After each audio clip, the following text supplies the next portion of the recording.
حَتَّى يَأْتِيَكَ الْيَقِينُ، ترجمہ قرآن کنز ایمان، اور مرتے دم تک اپنے رب کی عبادت میں رہو۔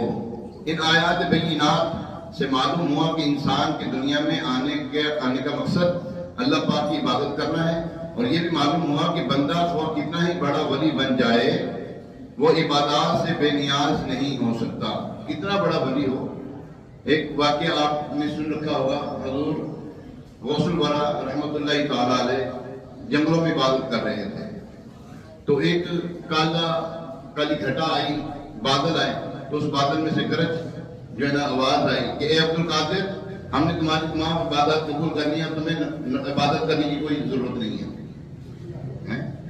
حضرت شیخ عبد القادر جیلانی غوث اعظم سمدانی رضی اللہ تعالیٰ عنہ، اللہ پاک کے لاڈلے ولی اور ولیوں کے سردار، آپ وہ شیطان کو سمجھ گئے کہ جب میرے نبی صلی اللہ علیہ وسلم جن کو نمازیں معاف نہیں ہیں، جن کو عبادت معاف نہ ہوئی، مجھے کیوں کر ہو سکتی ہے؟ تو آپ نے لا حول ولا قوت الا باللہ العلی العظیم پڑھا، تو شیطان جو ہے نا نمودار ہوا، کہنے لگا اے عبد القادر، میں نے اس وار سے کئی لوگوں کو گمراہ کیا ہے، مگر تیرے علم نے مجھے بچا دیا۔ یہاں پہ بھی وار کر رہا ہے کہ تیرے علم نے تجھے بچا دیا۔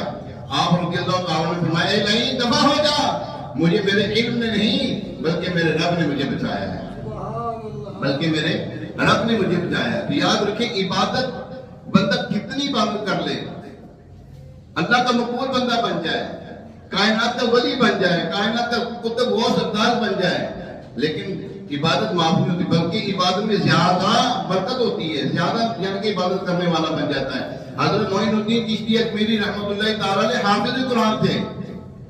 کیا تھے آپ؟ حافظ قرآن تھے، روزانہ کو قرآن پاک ختم کیا کرتے تھے۔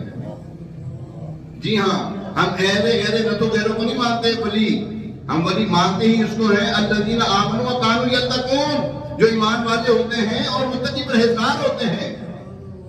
ہم ایرے گیروں کو ولی نہیں مانتے۔ جی ہاں، عبادت گزار، پرہیزگار، اور عبادت میں اپنے دور میں یکتا ہوتے تھے۔ وہ روئے زمین پر اس وقت بے شمار اولیاء کرام موجود ہیں۔ جی ہاں، جو ہمارے سامنے، ہماری نظر کے سامنے بھی نہیں ہوں گے، بے شمار ہیں، لیکن ہمارے سامنے اس وقت امیر رسولت مولانا الیاس قادری صاحب کا جو عمل ہے وہ ہمارے سامنے ہے۔ جی ہاں، بلا مبالغہ میں عرض کر رہا ہوں، یہ نہیں کہ میں ان کا مرید ہوں، ظاہری بات ہے، ہاتھی پھرے گاؤں کا جس کا حدیث کا نام ہے تو ان کا ہوں گا، مرضی پھرتا رہوں تو ان کا تذکرہ کرتا رہوں گا نا۔ کل ہمارے استاد گرامی حضرت اللہ مفتی محمد نعیم اختر نقشبندی دامت برکاتہ عالیہ، ان کے والد صاحب کا عرس مبارک تھا۔